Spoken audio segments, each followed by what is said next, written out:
इंसान की तरबियत का फ़र्क होता है, वरना जो सुन सकता है वो सुना भी सकता है।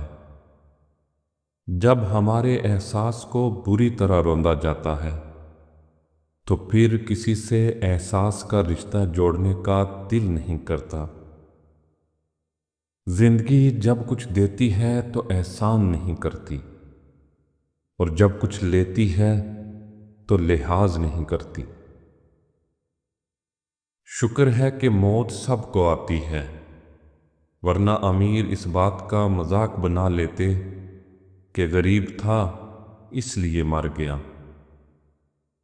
लिखने वाले ने क्या खूब लिखा है, जिंदगी जब मायूस होती है तभी महसूस होती है। इंसान हमेशा तकलीफ में ही सीखता है, वरना खुशी में तो पिछले सबक भी भूल जाता है। कभी कभी अच्छे लोगों से भी गलतियां हो जाती हैं, लेकिन इसका ये मतलब हरगिज नहीं कि वो बुरे लोग हैं, बल्कि ये मतलब है कि वो भी इंसान हैं। बहुत डर लगता है मुझे उन लोगों से जो बातों में मिठास और दिल में जहर रखते हैं।